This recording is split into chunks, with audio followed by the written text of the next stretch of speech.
Olá pessoal, nesse vídeo eu vou falar um pouco sobre este livro aqui, O Judeu Marginal, do John P. Mayer. Esse é o volume 3, livro 1.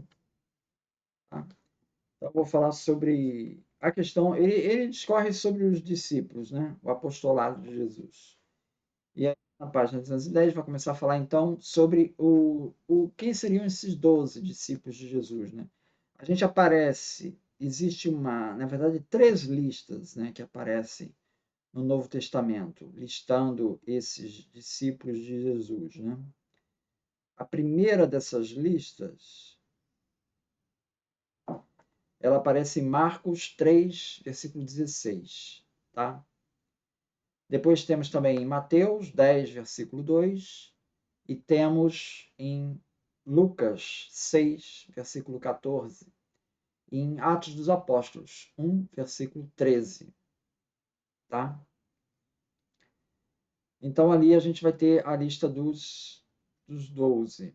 Né? Então, Simão Pedro, Tiago, filho de Zebedeu, João, irmão de Tiago, André. Depois Felipe, Bartolomeu, Mateus e Tomé. Até aqui, nesses 8, todos concordam. Aqui começa a ter algumas variações. Em Marcos, Tiago, filho de Alfeu, Tadeu, Simão, o cananeu, Judas Iscariotes. Tá? Em Atos dos Apóstolos já não aparece o Judas, ele já está fora do grupo. Né?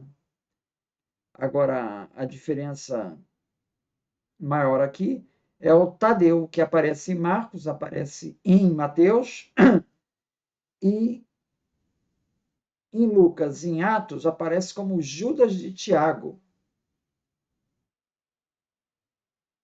Então, então vamos falar aí dos nomes aí que ele vai falar um por um, né? Então, primeiro Bartolomeu. Né? A maioria a gente sabe muito pouco desses 12 aí, né? Bartolomeu, muitas vezes, foi identificado no pensamento cristão como Natanael, que aparece no Evangelho de João, capítulo 1,45. Só que não há base para tal identificação. Nada mais se sabe de Bartolomeu. Ele só é listado nessas listas, nessas 4 listas, não aparece em lugar nenhum. Judas de Tiago ou Tadeu, né? Será que é a mesma pessoa? Bom, ele é ainda mais desconhecido, ocorrendo apenas na lista de Lucas, Judas de Tiago. Com grande probabilidade, o de Tiago significa filho de Tiago, apesar de por vezes aparecer irmão de Tiago. Como em Lucas e Atos, Judas de Tiago ocupa o lugar preenchido por Tadeu nas listas de Marcos e Mateus, a imaginação cristã logo fez a harmonização e produziu o Judas Tadeu. Agora, o John P. Mayer fala que é uma combinação que não tem sem base na realidade. Tampouco há razão para identificar Judas de Tiago com Judas, o irmão de Jesus, né? Porque João 7,5 observa que os irmãos de Jesus não acreditavam nele. Então não deve ser o João discípulo, né? Terceiro, Tiago de Alfeu. Tiago de Alfeu, bom, existe uma sugestão que Levi, o publicano, o coletor de impostos, seria também chamado filho de Alfeu, como em Marcos 2,14. Então é possível que esse Levi, embora não provável, seja irmão desse Tiago de Alfeu. É só o que sabemos dele. Mateus, também poucas indicações. Os evangelhos de Marcos e Lucas distinguem entre Levi, um publicano que Jesus chama para ser seu discípulo, Marcos 2,14, e Mateus, que aparece na lista dos 12, sem qualquer descrição, sobre o qual nada mais se sabe. É o Evangelho de Mateus que cria uma referência, identificação, primeiro mudando o nome de Levi para Mateus, na história do chamado de Jesus ao publicano, isso em Mateus 9,9. E em seguida acrescentando ao nome de Mateus na lista dos 12. com a descrição o publicano, Mateus 10, 3. Então, essas correções são feitas pelo Evangelho de Mateus. Quer dizer, o autor de Mateus fez essas correções.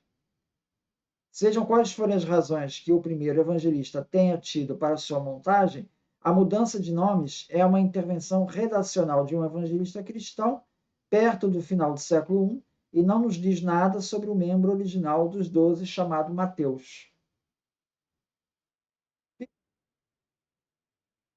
Filipe é apresentado junto com André como um ex-discípulo de João Batista, que passou a seguir Jesus.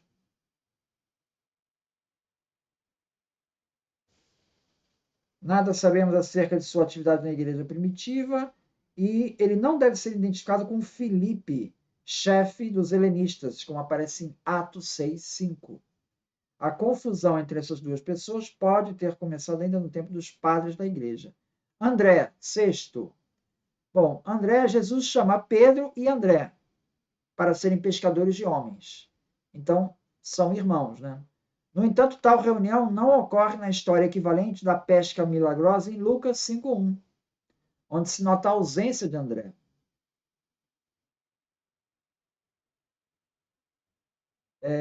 Dada a proeminência de Pedro e João nos capítulos iniciais de Atos, assim como a narrativa do martírio de Tiago, filho de Zebedeu, né? O irmão de João, em Atos 12:2, é extraordinário que André desapareça por completo dos Atos dos Apóstolos,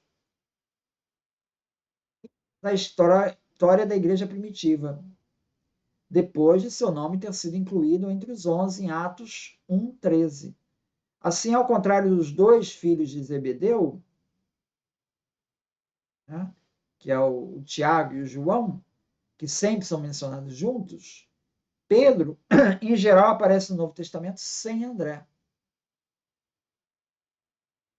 Na verdade, exceto pelo Evangelho de João, a presença de André é praticamente insignificante.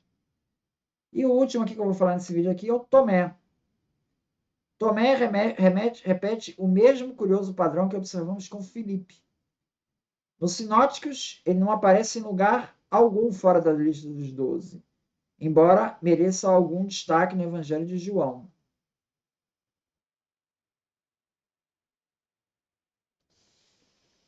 O único detalhe intrigante que poderia conter um fragmento de informação histórica sobre Tomé está encerrado no próprio nome. 3 vezes ele é chamado de Dídimo. Dídimo, em grego, quer dizer gêmeo.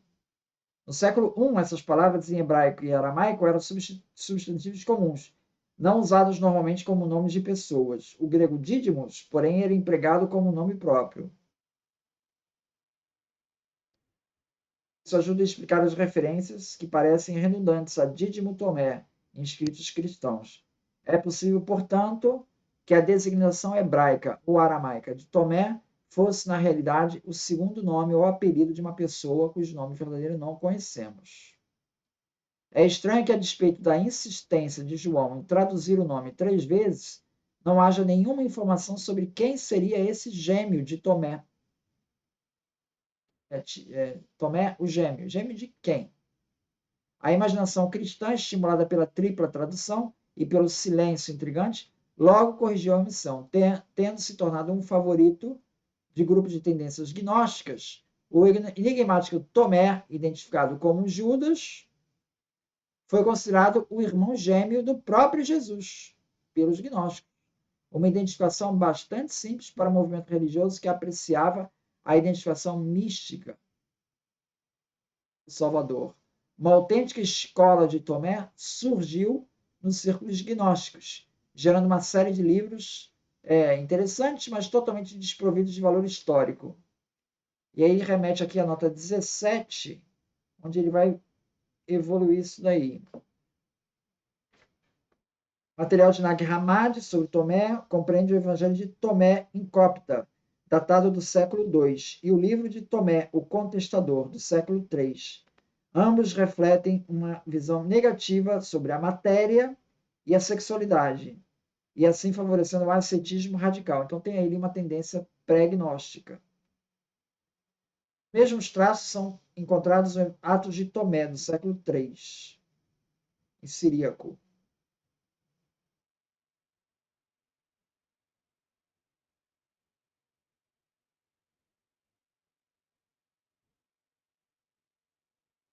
No Evangelho de Tomé, em copta, ele destaca assim: Tomé, na verdade, é uma figura periférica.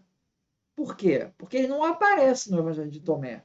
Ele não pertence ao material do livro. Ele é apresentado como autor da obra, na obviamente redacional frase de início, mas só vai aparecer com destaque no Lógio 13, em que Simão Pedro e Mateus também são mencionados, mas onde Tomé é exaltado como possuindo o conhecimento secreto de Jesus. Esse lógio conflita com o imediatamente anterior, o lógio 12, onde Tiago, justo irmão de Jesus, é exaltado como chefe dos discípulos após a partida de Jesus.